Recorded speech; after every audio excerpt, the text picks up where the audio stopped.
1-0 to the Burnley. 1-0 to the Burnley. Arsenal Fan TV will be meltdown, I tell you. Meltdown. Hello everybody, it's JB here. A very, very happy JB because Burnley tonight, against all the odds on paper, they didn't have a chance against Arsenal. We're just beating them 1-0. I cannot believe it. I'm over the moon. I've just, as I said, I'm just getting my voice back, having done the commentary on it, and a lot of you guys have commented and messaged me and said how well you enjoyed, how much you enjoyed the commentary. I just want to say a big thank you for people who enjoyed me doing the commentary. It was a pleasure to do. I was a bit nervous, but I'm a bit disappointed. I have had a couple of messages off Mike, who's a big Arsenal fan, Mike Hanneman, and he was magnanimous in defeat, and he was, you know, he didn't take anything away from the Clarets. He was more upset about Mikel Arteta and Granit Xhaka, and understandably so. But I'll get to all that in a minute.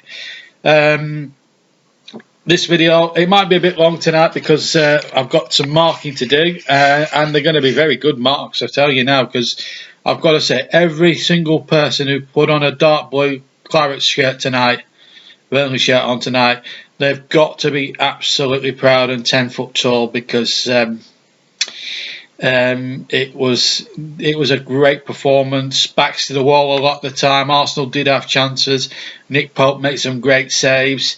Ben Mee, James Tarkowski, Josh Brownell, I thought put their bodies on the line. Dwight McNeil was back to his best, I thought. Really did superbly. They all had exceptional games tonight. Even the two strikers who didn't have much luck up front, you know, Wood and Rodriguez. That wasn't their fault. You know, Wood had a chance at 0-0, but you know, he missed it. But you know, Lacazette as well. But it was a great performance, and you know, the sending off. I'll come to Granit Xhaka in just a second as well. But the performance from Burnley was fantastic. I feel like I said in commentary, I feel like we've got our strong jaw back, and everything else.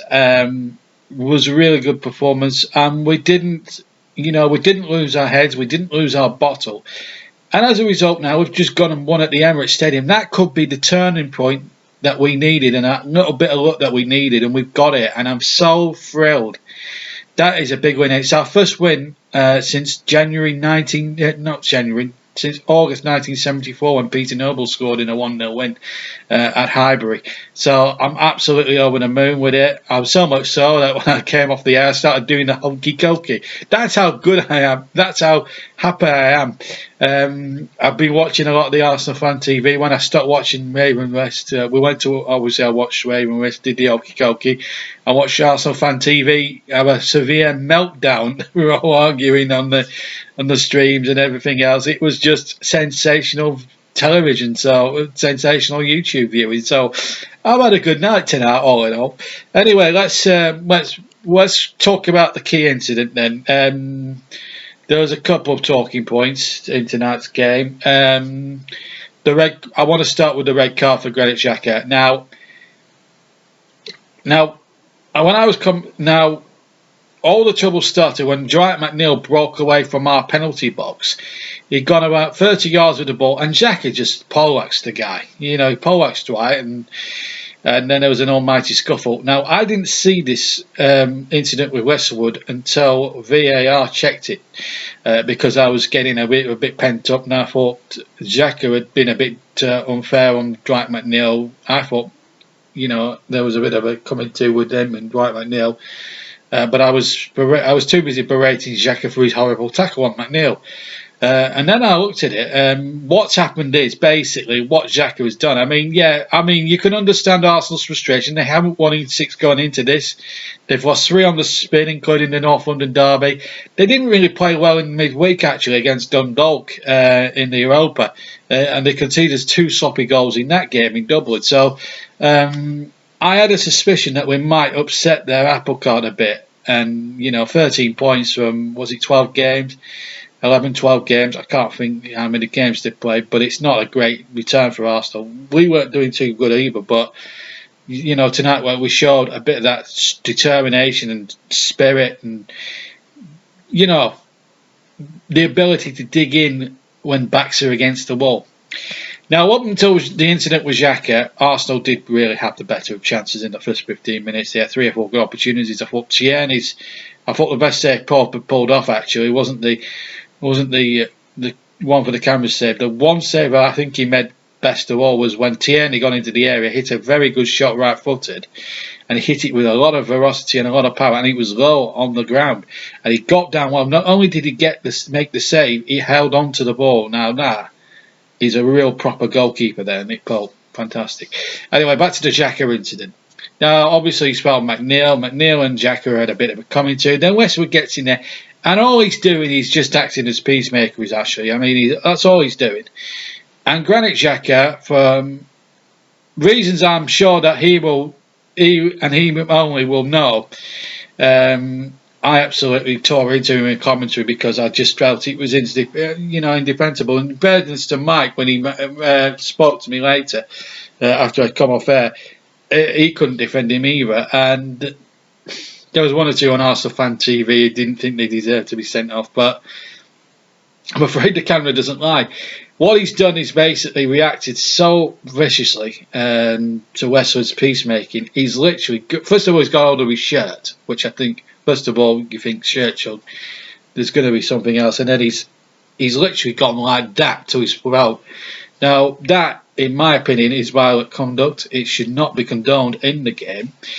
And as a result, David Coote noticed this at Stockley Park, and I'm going to give David Coote full marks. I'm going to criticise him a little bit for another incident later, which led to, obviously, we didn't know at the time, but the next play led to the goal. But David Coote, full marks on this incident, because he noticed that Xhaka had done the strangling routine on Westwood, and it was completely stupid. It was completely petulant. And Graham Scott had already awarded the yellow card to Xhaka 2 minutes prior for that horrible challenge on McNeil. Had to upgrade. He rescinded the yellow card. It wasn't a second yellow. It was a straight red card. I just want to make that clear. I did not say at any point in the commentary that it was a second yellow. I said the card is going to be red, and I shouted red at the top of my voice, and that was an amazing development, because it looked as if at that point, before all that shenanigans with Xhaka, that Arsenal were going to get on top and probably just going to sneak home. But there was something missing about Arsenal. But I'm not going to go on about their inefficiencies. Then 2 minutes later, Tarkowski's poleaxed by Al-Neni. Now, VAR check it again. This is where I give David Coote a bit of criticism, because I feel that should have been a red card, and also I believe that should have been a penalty at the time. The strange thing about it is we didn't really need the penalty in the end, because obviously from the corner, the ball comes in, Westwood, he puts in one of those delicious corners, near post, very difficult for goalkeepers. He varies his corners. The good thing about Westwood, in the first part of the season, his corners were well off kilter, but in the last 2 or 3 games, he's really got those corners accurate again, and that's encouraging. Did it against Everton, did it against Crystal Palace, and he's done it tonight. The ball played in. I thought Josh Brownhill had got the final touch on the first angle, and I was shouting away and thinking, well, Brownhill's just scored his first goal for Burnley this season. And anyway, we looked at the replay. I looked at the replay afterwards, and of all the people to score an own goal, you would not have believed this. Pierre-Emerick Aubameyang, a man devoid of any confidence, devoid of any ideas. He looks like a lost boy. He might be 31, but he looked like a lost little schoolboy today. So too did Bellerin. Bellerin had a poor game.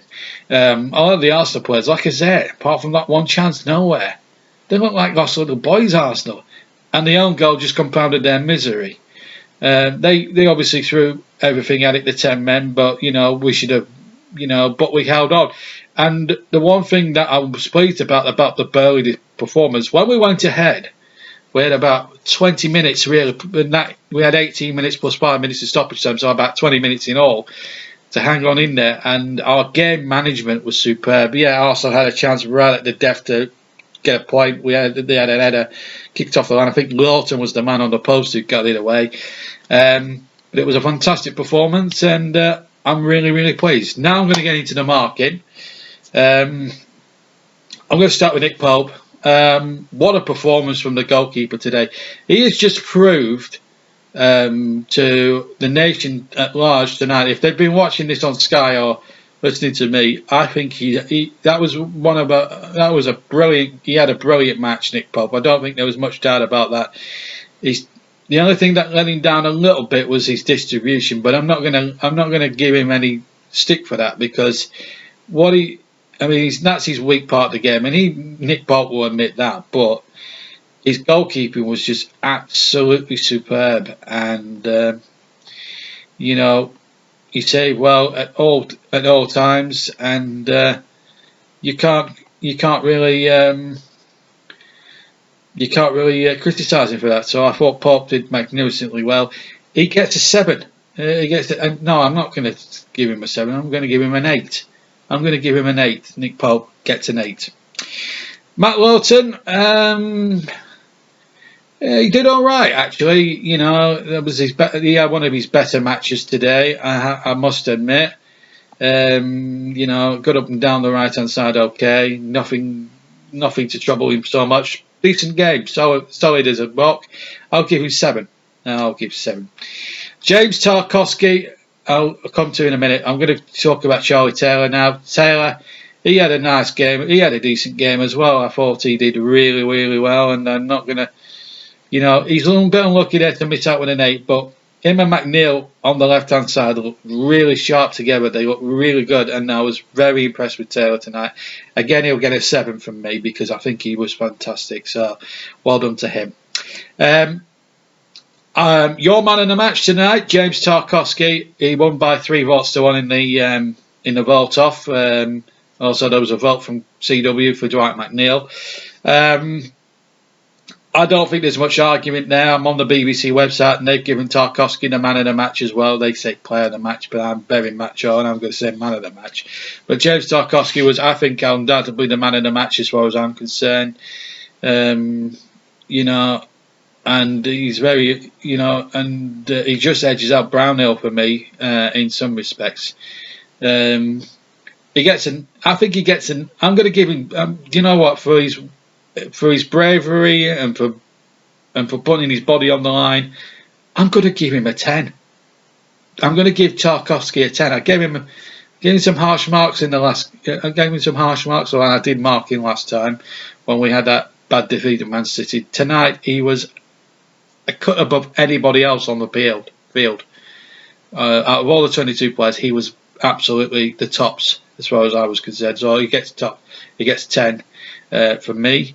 As for Ben Mee, no pun intended, he had a good game as well. Again, like Tarkowski, put his body on the line, solid, led the defence well, led the team well, good captaincy. Had a cool head on his shoulders, didn't make too many mistakes. Good solid performance. 8 for Ben Mee. Well played. Right, well now we're going to the midfielders, and we're going to start with Robbie Brady, playing out of position, of course, on the left-sided midfield. Of course, he did all right. Looked live on 1 or 2 occasions. Game passed him by a little bit, but a decent performance nonetheless. I thought he did really, really well, and I'm going to give him a solid old 7. I think, I think a 7 will do for him. Then we'll break it into, and then we'll go to the left-hand side. Dwight McNeil. McNeil did okay. In fact, he didn't just do okay. He did really, really well tonight. That's the best game I've seen him for months, since probably the start of the season. He did all right against West Brom without being spectacular. Tonight, I thought I saw him back to Dwight McNeil of old. Taking players on, running at them, and that's what I've wanted to see him do a lot more of this season. And he looked the goods, absolutely superb. Didn't stop running, and I thought he handled himself with the flashpoint with Xhaka very, very well. So I'm going to give Dwight McNeil an 8. I think he did really, really well. So Dwight McNeil, and he also got Chris's Welcome Man in the match. The two central midfielders both had outstanding games. Josh Brownhill, I want to look at first. Best game for Burnley since he's joined. I mean, he's had some good games for us since joining in January. But tonight, I have to say, in terms of bravery and putting the body on the line, fighting for the shirt, Sean Dyche has always said minimum requirement is sweat on the shirt. And he typified what the Dyche spirit, a bit like Tarkowski and Ben Mee to a certain extent, really putting his body on the line, getting in crucial box. I think I saw him. Not only did he work hard on the ball, but he worked hard off the ball.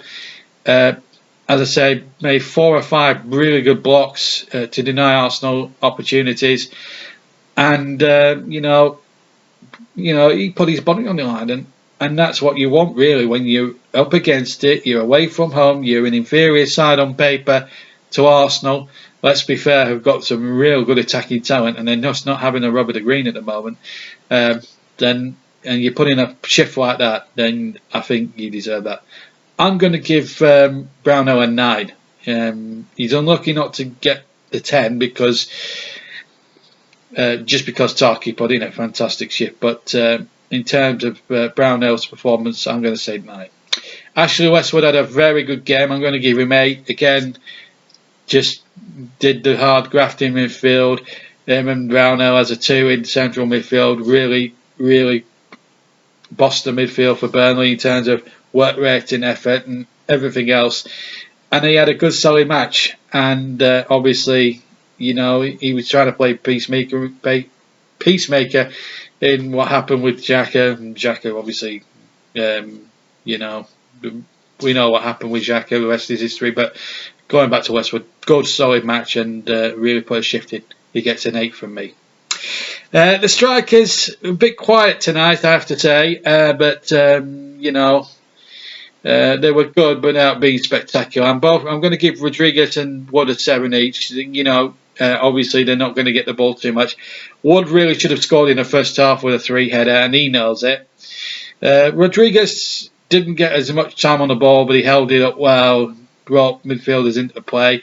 We can't just judge them on goal scoring because of the way that Burnley have set up. We were set up to defend on the outset. We rolled our luck. Obviously, we got the goal from a set play, but that doesn't matter. If you pick up 3 points, you pick up 3 points. But both Wood and Rodriguez worked very hard without too much reward. But nevertheless, they put in a decent shift. So they get a 7 apiece.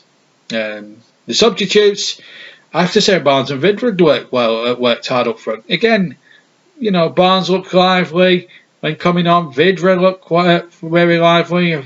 Got in behind a couple of times. But I'm going to give them both a 7.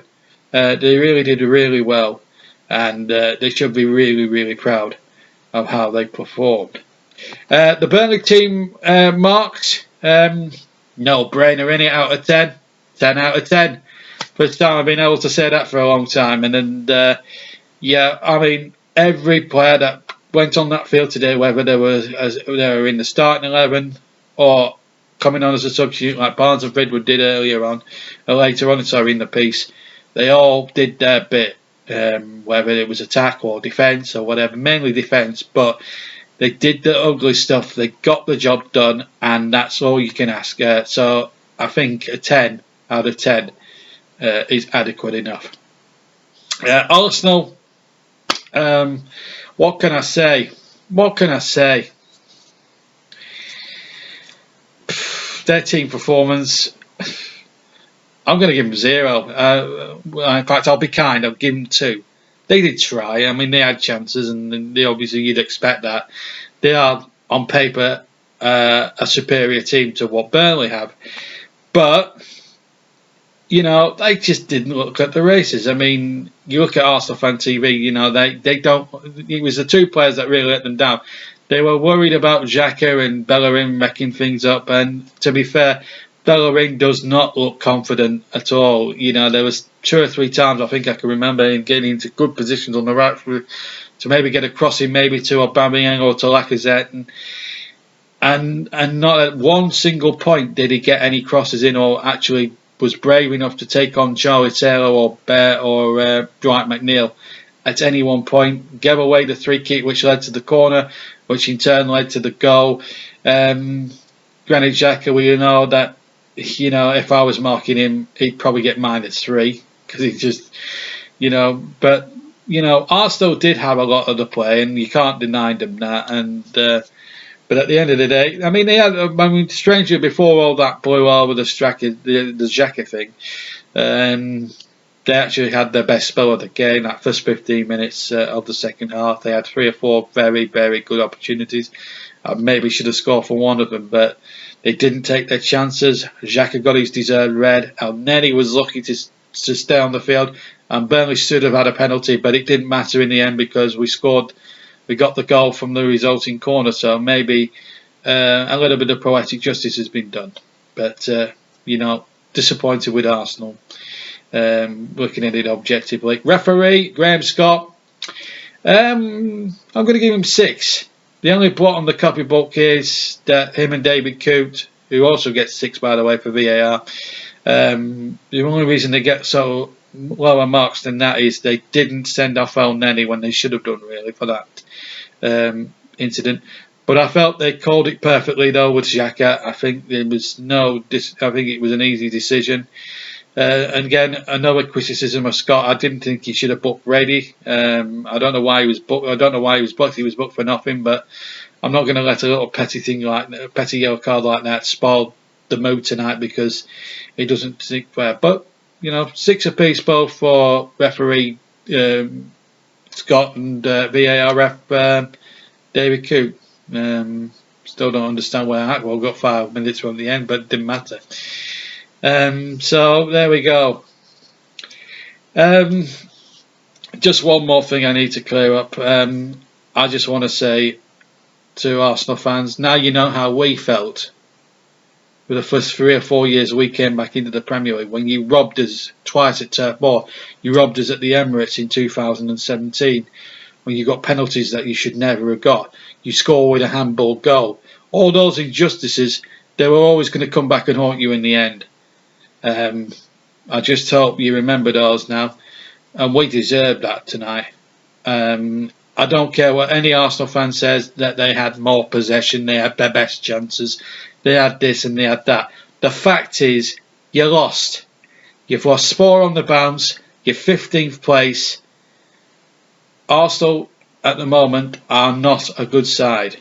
Let's not be deceived by that. I'm really overjoyed that we've won at Arsenal for the first time since the mid-70s. Absolutely overjoyed. But if you're looking at it from a neutral's point of view, Arsenal are a complete and utter disgrace right now, a football club, and a lot of Arsenal fans will probably agree with that. Certainly my subscribers who support Arsenal, especially Mike, he's even said it himself. It is a poor state of affairs, and it's going back to Wenger's last couple of years. They tried Unai Emery and it didn't work with him. Arteta started off all right, won the cup, of course, at the back end of the season, won the FA Cup. But even winning that now is not going to buy you any time now in modern day football.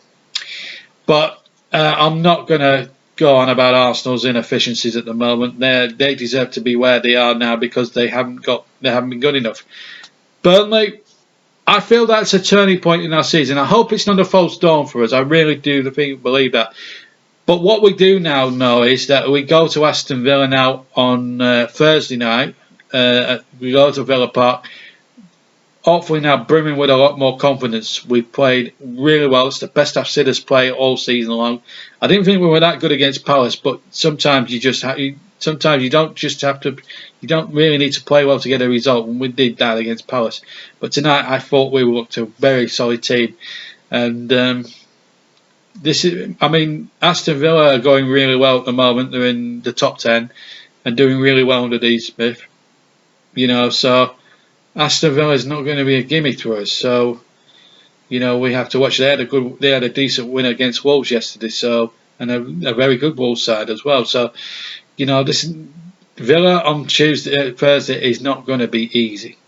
But if we can get a point there and then get another 3 next weekend, next Monday, then I feel like our season's beginning to lift off a bit for us. So, You know, I still think there's 3 worse teams than us. I think there's probably 4 or 5 that are worse than us. But, you know, that win was crucial tonight, and it proves that we can mix it with the very best and slug it out with the very best. And I'm encouraged. But the last 3 out of 4 performances, taking the Man City one out of the equation, has been absolutely superb. I'm more than the moon, as you can tell. So I'm delighted. I'm going to go to sleep ecstatic and in a very good mood. I'm absolutely knackered. I'm done in. I need to lie down, folks. But thank you very much for watching. I am so thrilled. It's a tale of woe again for Arsenal, but for Burnley, it's a tale of absolute joy. And the best thing about it is we're out of the bottom 3. Woohoo! Fantastic. Anyway, if you enjoyed the video, folks, don't forget to hit that like button. And if you haven't subscribed to the channel and would like to, and why don't you? Please subscribe to the channel. And it goes without saying, hit that notification bell to let, and then it lets you know what streams are coming up next, or videos or premieres and things like that. Don't forget to give the first episode of the match a like, and of course Scott Sport.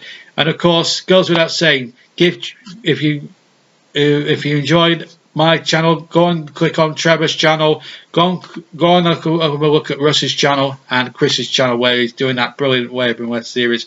Trevor's channel doing very well at the moment. He's got a sports night coming up where I'm going to be the main commentator on that this weekend, this midweek. So give him a watch on Wednesday if you can. Just type in Trevor Sports, you'll find him easily. Obviously, there's a video about him I did yesterday. And also there's a link to that in the description. But thank you very much for watching. I hope you have enjoyed the video. Take care, and I'll see you soon. Take care. Bye bye.